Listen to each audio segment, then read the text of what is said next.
So let's talk a little bit about Verizon and Yahoo. Tell us, now that it's confirmed that Verizon is going to indeed move forward with the acquisition of Yahoo's internet business, it's $4.8 billion. What exactly is in it for Verizon? What did they see is so worth $4.8 billion? That's a really, really great question. And I only have a partial answer because I'm not fully sure that anyone outside the companies actually understands this.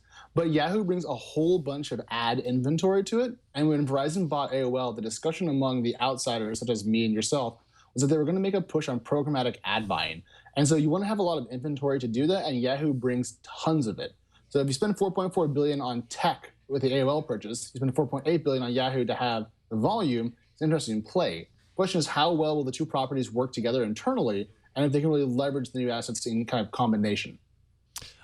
Is the Yahoo brand going to continue, or is Verizon just going to like fold all this stuff into their Verizon brand? I mean, Yahoo as a brand is very recognizable, so I'd be surprised if it went away entirely. Yeah, to my understanding, they're not going to do away with the brand for the sold entity, but what remains as Yahoo currently will not be branded as Yahoo itself, because that would be very confusing. So Verizon is buying essentially the operational assets of Yahoo, which is the business that we all understand as the company itself, but they're not buying the equity that owns Alibaba and some other stakes. So that bit, the holding company, well, it won't be called Yahoo, but the actual Yahoo properties that you and I both know should remain Yahoo branded, because why would they give up a brand worth, tons and tons of money when it's already extant? So that's going to be the way it works out. So you mentioned the Alibaba. They first tried to spin that out. Remind us why that didn't work. Yeah, if you go back to the analysis of Abaco Holdings, the original idea was to keep Yahoo proper where it is, because its ticker symbol is Yahoo, so a pretty common thing there, and spin out the Alibaba equity post Alibaba IPO as a way to reduce the tax bill on the sale of that equity itself. And if I recall the rumors correctly, the idea was that Yahoo would spin out its equity in Alibaba as part of Abaco Holdings, attached to a very small part of its operational business. We could call it a separate company. And then that would allow Alibaba proper to purchase that equity and not incur a large tax penalty on either side. The U.S. government was like, we're not really so sure about that, because it would have been a huge tax savings on the part of Yahoo to do that, and the U.S. government wants its piece. So they're doing that kind of in reverse. Instead of spinning off the Alibaba equity, they're spinning off Yahoo's operational business through this sale. So it's confusing, it's fun, it's interesting, and it's one of those corporate stories that ends in kind of a whimper, because I think that today's news was almost non-news. It was expected, it was known, it was well leaked, and so I almost feel like we finally get to this conclusion point and it's boring, or at least I'm a little bit bored. Yeah, we've already talked about it so many times in a it might happen, what's going on here sort of way. Exactly. Do you think Verizon can actually build a mega media empire with these assets the way it wants to? Well, given that I worked for them for a total of 6 months last year, I have very deep insight into their operations and structure. No, I mean, to me, it's a not bet. I mean, just to be totally honest, I hate to be a hater today because it's Monday, but if you recall back to the days when HP bought Compaq and they combined their two PC businesses that were both struggling into one entity, how did it go?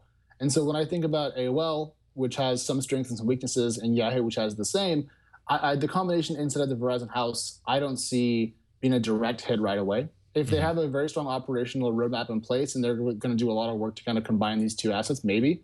But, Yahoo sold for the price that it did for a number of reasons that are material and are not going to change. Declining revenue, discussions about profitability, where to deploy cash, and that sort of thing. And so I'm curious to see what Verizon wants to do, because the check's been written. And so now it's up to them to kind of make it worthwhile. But we'll be able to vet this externally, because if they ever write down any value of the Yahoo purchase, we'll know that it's not going well. But today is effectively the start of day one, which will take place kind of the start of 2017, once this all kind of lines up. But for now, Marissa's still in charge. So nothing really changes today, aside from the fact that it's a done deal that change will happen later. So it's good to, everyone's talking about what's going to happen to Marissa Mayer. She's staying on through the transition, but then there was no job for Verizon announced. There was no position there that has been mentioned at all. And, a lot of people are blaming this on her, but you have a good piece of Mattermark about the positives during her tenure. Can you talk a little bit about that? Yeah, so this morning as I was looking into the deal, I think we all kind of wanted to step back and get better perspective on what changed during her tenure. I went back and read a bunch of old articles I had written about the early days of Yahoo. Good little gift there in case you're watching the video version. And what I noticed was that if you look at the share price of Yahoo on her first day, kind of the day after she was announced as CEO when she took over on that earnings result, it's gone up quite a bit. And so while it's very fair to say that she was not the CEO that everyone hoped that she would be, as in able to turn around a declining giant like Yahoo, maybe no one could, I don't know. But she did have some positive results that are worth keeping in mind. And so the share price increased throughout her tenure from about $15.50 a share to a peak of over 50, if I recall correctly, is impressive. Now, it declined somewhat afterwards, and that was, I think, due to Alibaba's IPO, which removed that equity from it made Yahoo no longer a tracking stock for Alibaba, essentially.